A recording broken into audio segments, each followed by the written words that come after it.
Hello and welcome to MCFC 9320 PUBcast. Hello, everybody in the chat. Hello, Stan. Hello, Anne-Marie. Hello, Grumpy Paddy. And we've got Dan from Red Devils TV, what's kindly joined us tonight. I'll start with you first, Dan. Was you expecting the invite on here, hoping you'd be victorious, my friend? I mean, I took the gamble. I did take the gamble, but, you know, that's what happened. I mean, me and Andy, we spoke on my channel that, you know, the derby's all, you can never predict it. It doesn't matter. Form goes out the window. For like a derby, that's what makes a derby special. But I've got all the anger out on my match reaction. But, yeah, once I take a step back and realise it was City did thrash us, and, you know, it just shows that the best team won. We were 3-0 down before we even get the ball. So that's all I have to say so far. Well, to be fair, you had a very, very good first 6 minutes, mate. So, you know, there's positives there for you. No, but hey, but again, mate, thanks for joining us. Anne-Marie, give us your thoughts on today's 3-0. It's a bit of an annihilation. We'll get to the penalty points and stuff like that. I don't mean for what Stan gets for driving and stuff, but we'll get to those points in a bit. No, we were brilliant. It should have been more than 3. I'd have to say, for me, man of the match was Bernardo. Yet again, never lets us down, covers every single blade of grass. And it just shows as well, Rodri, what a difference he makes to our team. I don't think anyone had a bad game. And we could have gone on and scored more. And I don't believe we kind of even went full throttle at them at all. So very happy City fan here tonight. It was never in doubt in my mind, though, as you all know from me comments on our WhatsApp group this morning. Yeah, before I come to you, Paddy, I want you to go next, Paddy. But before you go, mate, Manchester United. Go on, Paddy, over to you.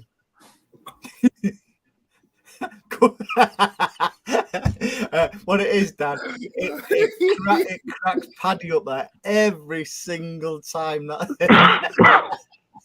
Go on, Stan, while he composes himself. Oh, it's even better today. No, I tell you, on the match itself,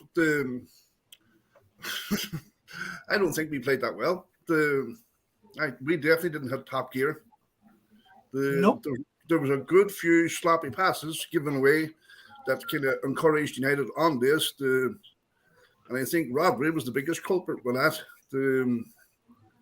But we weren't, in terms of previous experiences against United and kind of hitting top flight, I definitely thought we were only about 70-75%. We weren't. The second goal was good. The movement, that second goal, that one touch, and from back to front, that was kind of, we hit top gear then. But overall, I don't think we hit top gear. We made it look easy because United were so bad. But definitely, Haaland should have had a hat-trick before he even scored that second goal. Should have had 4, mate, to be honest. Yeah. Stan, I take it you watched the match, mate, on your dodgy stream? I would have liked to have said, I mean, I don't live that far from the ground. I would have liked to have said I heard the cheers, but they weren't the big cheers that you get when the United score. The thing, to be honest with you, I think it was a bit of both there, Paddy. I thought we were good. We weren't, you know, we have played better. There's no doubt about that. There was a couple of things I couldn't get my head around. What universe, as a manager, would you think that Harry Maguire and Johnny Evans is going to be able to do anything? And secondly, McTominay with who was it? Ericsson. What? Yeah. What are you doing? You're never going to get the ball out of the back. So you're inviting pressure straight away, and that's what happened. I think United they did enough to score a goal. I think they did. You know, they had a couple of decent counter-attacks. But as Carragher said, they play with a small team mentality. They really do. You know, they're at home doing counter-attacks. You shouldn't be doing that. You should be going out and discipline, you know, getting your stamping your authority on the game. They've got absolute, and I don't know if you can get away with this, but they've got absolute shithouses playing for them. There's not one guy in there that's got a spine. Not one of them.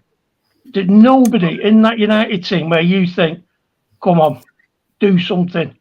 Do something. Give us something to cheer about. Bruno. Okay.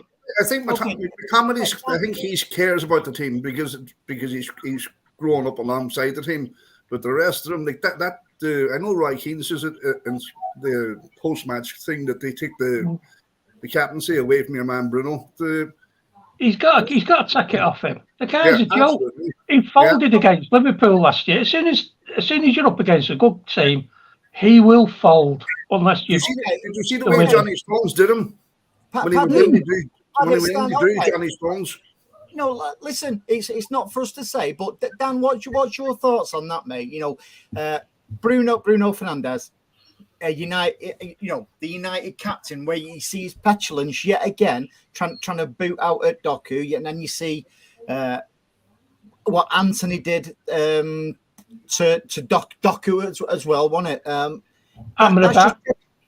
Amrabat on Foden. He's fell over, then he's got up, he's put the head in, and then he could have had 3 yellow cards there, Amrabat, with the way he was carrying on with the referee at the end.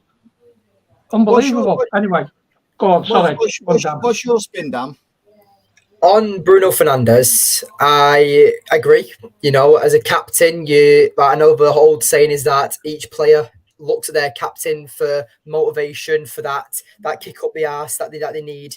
And Bruno Fernandes, I don't know what he is, because last season I was calling for him to be captain. I do believe Bruno Fernandes was the true captain of this Manchester United side because we had Harry Maguire, for fuck's sake.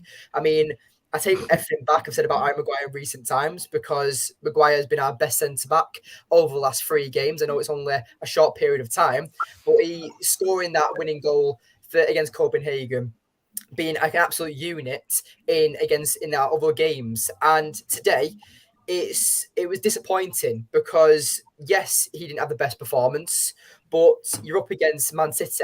And if you want to say it or not, you are the best team in Europe. I don't think. Sorry, Dan. You broke up. Say that again, mate. You're the best team in Europe. I know I didn't break up. Perfect.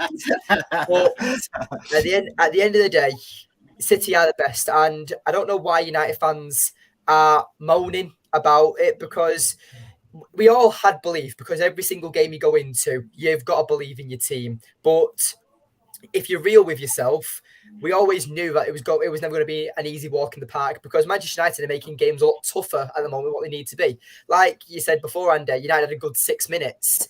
Like, and I saw Stan, you turned around and said that United had a couple of chances. How Rashford missed that chance, I have no idea.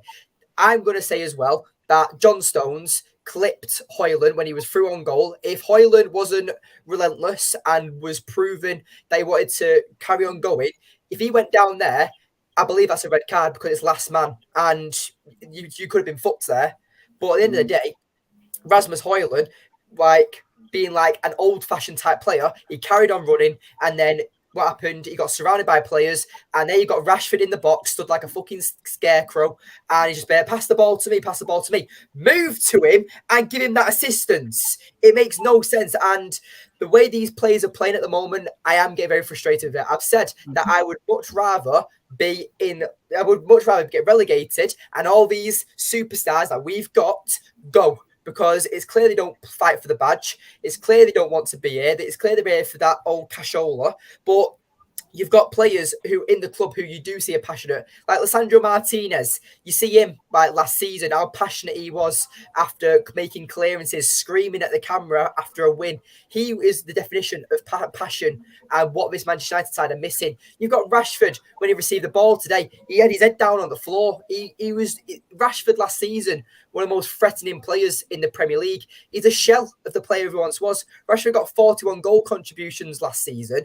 He's got one this season. He's terrible at the moment. And is that not doing the manager, Dan?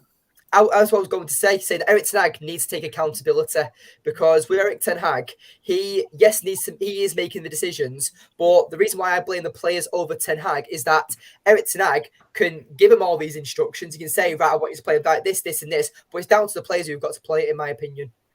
Who would you make captain, Dan? Right now, it's a good question.